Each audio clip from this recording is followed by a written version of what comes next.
और बीएमसी की बात करें तो एक अहम अपडेट यह भी आ रही है कि एआईएमआईएम के 4 उम्मीदवार जीते हैं। असदुद्दीन ओवैसी की पार्टी के 4 कैंडिडेट्स को भी जीत हासिल हुई है। लेकिन आप देखिए, शिवसेना और बीजेपी का जो गठबंधन है, शिवसेना शिंदे और बीजेपी का, उसको 129 सीटों पर बढ़त मिलती हुई नजर आ रही है। ठाकरे बंधु 71 सीटों पर आगे चल रहे हैं, कांग्रेस प्लस 13 सीटों पर आगे है। तो कुल मिलाकर एक बड़ा उलटफेर बीएमसी में होता हुआ नजर आ रहा है। और पिछले प्रदर्शन की बात की जाए, जेपी तो 82 सीटें जीती थी, भारतीय जनता पार्टी ने 85 सीटें उद्धव ठाकरे की पार्टी को मिले थे। लेकिन इस बार पूरा जबरदस्त उलटफेर हमें नजर आ रहा है। विपिन चौबे इस वक्त किसी से बात कर रहे हैं, जरा सुन लेते हैं क्या बातचीत हो रही। समीर, जिन तस्वीरों का इंतजार हम लोग बीजेपी ऑफिस पे कर रहे थे, अब देखिए वो बीजेपी के तमाम नेता और कार्यकर्ता, अब देखिए बधाइयों का सिलसिला शुरू हो गया है और गुलाल से रंगे हुए चेहरे बता रहे हैं कि रुझान अब बहुमत में कन्वर्ट हो रहा है। कितनी खुशी, कैसा ये पल, 30 साल बाद बीजेपी के खाते में वो विक्ट्री जिसका इंतजार बीजेपी लंबे अरसे से कर रही है। नहीं, चमत्कार हो सकते हैं और वो कार्यकर्ताओं के दम पे होते हैं। मेरे नेता आदरणीय देवेंद्र जी ने दिखा दिया। हमारे मीडिया इंचार्ज मेरे साथी नवनाथ बन, जहां से कभी आज तक बीजेपी इलेक्शन नहीं, लेकिन मैं देख रहा हूं ढोल नगाड़े नहीं नजर आ रहे हैं, लड्डू जलेबी नहीं नजर आ रही है। आएंगे, आप लोग बहुत संभल कर पैर रख रहे हैं, ऐसा क्यों? नहीं, बिल्कुल नहीं आएंगे, क्योंकि सब लोग अपने अपने वार्ड्स में हैं। अब थोड़ी देर बाद जब चित्र पूरी तरीके से स्पष्ट हो जाएगा, जैसे कि मैं आया, अभी हमारे यहाँ का चित्र स्पष्ट हो गया, तो हम आए पार्टी ऑफिस, तो धीरे धीरे मतलब ये कहा गया है कि जीत वाला सर्टिफिकेट लेके ही वहां से खिसकना, कहीं खेल ना हो जाए। जी बिल्कुल बिल्कुल बिल्कुल। और हम जीत रहे हैं। भारतीय जनता पार्टी महायुति मुंबई में अपना मेयर बनाएगी और यहाँ पे भगवा लहरा चुका है। 29 महानगर पालिकाओं में 26 जगहों पर आगे चल रहे हैं, मुंबई में आगे चल रहे हैं। क्या करिश्मा कर दिया देवेंद्र फडणवीस से? देवा भाव का करिश्मा पूरे महाराष्ट्र को आज देखने मिल रहा है। वो इसलिए कि उन्होंने जिस तरीके से महाराष्ट्र में, बिल्कुल विपिन, आप हमारे साथ बने और देखिए बीएमसी में 224 सीटों के रुझान अब सामने आ गए हैं। 129 सीटों पर बीजेपी गठबंधन आगे बम्पर जीत की तरफ। बीजेपी जो गठबंधन है वो आगे बढ़ता हुआ नजर आ रहा है। बीजेपी अकेले 98 सीटों पर इस वक्त आगे, कहां 2017 में 82 और इस बार अकेले जो बीजेपी है वो 98। और अब ये खबर आ रही है कि 130 सीटों पर, ये देखिए आप टैली में लगातार बदलाव हो रहा है और अकेले 130 में अगर बीजेपी की बात करें तो बीजेपी इस वक्त 99 सीटों पर आगे चल रही है। हालांकि कुछ पर अभी नतीजे भी घोषित कर दिए गए। जयप्रकाश, ये तो बीजेपी के लिए कमाल ही हो गया। कहां 2017 में 82, नंबर 2 पर थी उद्धव ठाकरे शिवसेना के बाद, और इस बार अकेले अपने दम पर 99। बिल्कुल, देखिए समीर, मैं आपको बताऊं 2012 में क्या थी बीजेपी को 2012 में म्यूनिसिपैलिटी के चुनाव में 32-33 सीटें मिली थी। उस समय 75 सीट लेकर शिवसेना जो है सबसे बड़ी पार्टी थी और एमएनएस को भी 26-28 सीट मिली थी। 2012 की बात बता रहा हूं। उसके पहले 2007 में भी शिवसेना 1 नंबर पार्टी थी, 2002 में भी शिवसेना 1 नंबर पार्टी थी और 95-96 के चुनाव में भी शिवसेना 1 नंबर पार्टी थी। तब से लेकर अब तक शिवसेना की लेगेसी रही। शिवसेना बाला साहेब ठाकरे के बाद उद्धव ठाकरे में गई, उद्धव ठाकरे के बाद आदित्य ठाकरे शिवसेना को संभाल रहे हैं, यानी यूबीटी की शिवसेना की बात कर रहा हूं। और मेयर लगातार उन्हीं के परिवार से बनता रहा, उन्हीं के परिवार ने जिसको कहा मेयर बनना है वो मेयर बन गया। लेकिन अब जो है बीजेपी ने इस पूरी लेगेसी को तोड़ा है और बीजेपी भले 25 साल शिवसेना के साथ रही, उप महापौर बीजेपी ने बनाया, जब शिवसेना का मेयर बना तो बीजेपी का उप महापौर बना, वो डेप्यूटी मेयर बना, एजुकेशन कमेटी बीजेपी के पास रही, मार्केट कमेटी बीजेपी के पास रही। लेकिन अब जो है बीजेपी अपनी ताकत से एकनाथ शिंदे को लेकर जो है मुंबई में अपना मेयर बनाने जा रही है।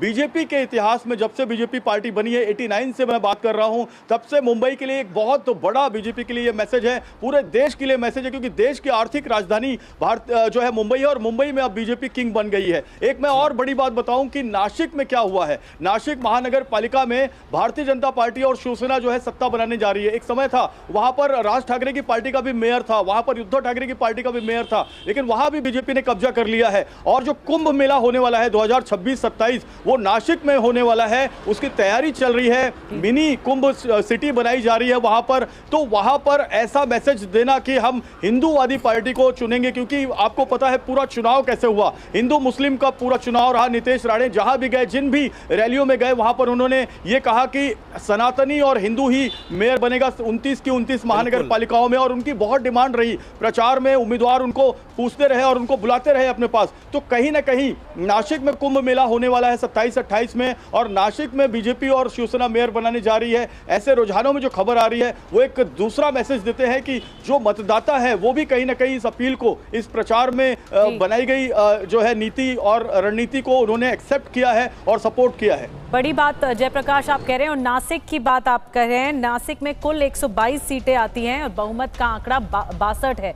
तो ऐसे में बड़ी बात आपने कही कि नासिक में जो पहले राज ठाकरे या उद्धव ठाकरे का दबदबा था, अब बीजेपी की दबदबा हो रहा है। 29 साल बाद बीएमसी से ठाकरे परिवार बाहर, और रुझानों में एक बहुमत का जो जादुई आंकड़ा है वो टच कर दिया है। पिछला रिकॉर्ड बीजेपी ने अपना तोड़ दिया। बीजेपी अकेले 99 सीटों पर आगे है। ये जीत प्रचंड जीत की ओर बढ़ती हुई दिख रही है। विपिन के पास चलते हैं जो बीजेपी ऑफिस में है, और जश्न हम देख सकते हैं। विपिन, रंग गुलाल के साथ इस वक्त जश्न मनाया जा रहा है।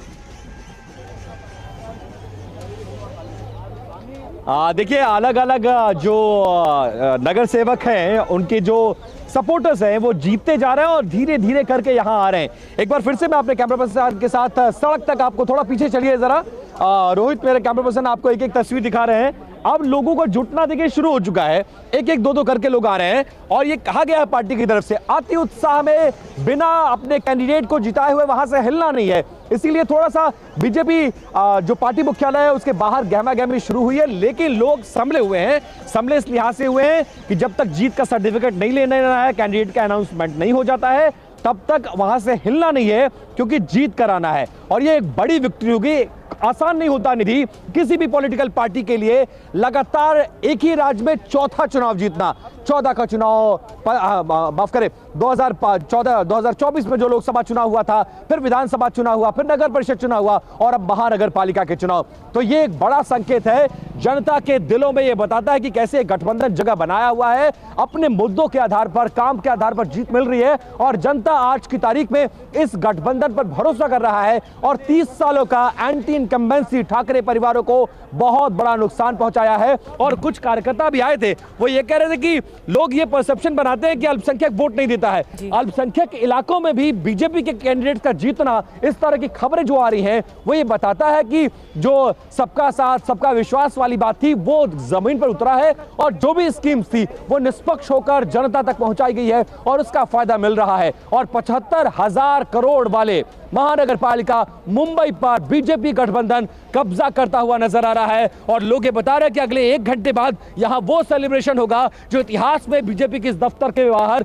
नहीं हुआ था। तो इंतजार किया जा रहा है, कार्यकर्ताओं का जुटना शुरू हो चुका है। वो तस्वीरें भी हम दर्शकों तक पहुंचाएंगे कि ये सेलिब्रेशन बीजेपी कैसे मना रही है, इस ऐतिहासिक जीत को कैसे सेलिब्रेट कर रही है बीजेपी। जयप्रकाश भी हमारे साथ बने हुए। जयप्रकाश, एक चीज हम समझना चाहेंगे, जैसा आपने बताया 2.5 दशक हो गए लगभग आपको मुंबई में इन चुनावों को देखते हुए, करीब से इन पार्टियों के उभरने और गिरने की पूरी प्रक्रिया को देखते हुए, क्या उद्धव ठाकरे के जो आइडियोलॉजिकल एक्सपेरिमेंट्स थे, जो प्रयोग रहे हैं पिछले दिनों में सत्ता में रहने या चुनाव लड़ने के, उसने बड़ा डेंट किया है उद्धव ठाकरे और उनकी राजनीतिक विरासत को? क्योंकि ये डाउनफॉल एक बार नहीं दिखाई दे रहा है, ये लगातार हम चुनाव में देखते ही जा रहे हैं। क्या वो एक्सपेरिमेंट रिस्पॉन्सिबल हैं? सिर्फ जो लोकल बॉडी के इलेक्शन नहीं, बल्कि दूसरे चुनावों की बात करें, उनमें भी उसका प्रभाव दिख रहा है। एक बड़ी बात मैं आपको बताऊं, नितेश राणे जो कैबिनेट मंत्री हैं, उनका एक ट्वीट, एक एक्स पोस्ट मैंने अभी भेजा है, जिसमें साफ तौर पर वो कह रहे हैं जो हिंदू हित की बात करेगा वही राज करेगा।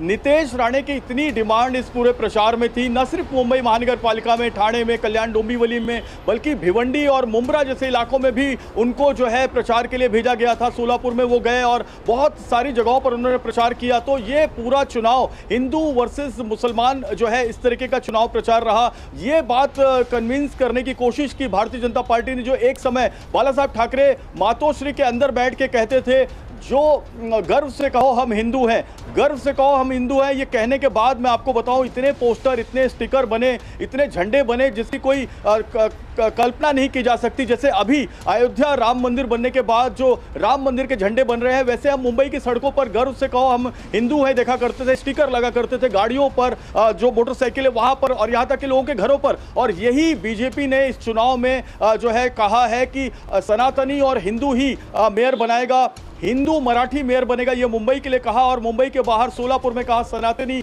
मेयर बनेगा। तो ये कहीं ना कहीं लोगों को अपील किया कि जो उद्धव बालासाहेब ठाकरे की पार्टी कांग्रेस से गठबंधन कर सकती है 2020 में, जो उद्धव बालासाहेब ठाकरे की पार्टी समाजवादी के साथ में पार्टी राज्य सरकार में रह सकती है, सत्ता में रह सकती है, वो मुस्लिम वोट को भी समान विचारधारा में लेके चल रही है। हिंदू वोट का जो प्रखर विचारधारा है वो नहीं है। मैं आपको बताऊं, मुंबई महानगर पालिका में बीजेपी ने एक सीट मुसलमान को नहीं दी है। मैं आपको यह भी बताऊं कि उद्धव बालासाहेब ठाकरे की पार्टी में तकरीबन 18 से 19 सीटें जो है मुस्लिम कैंडिडेट को दी गई है।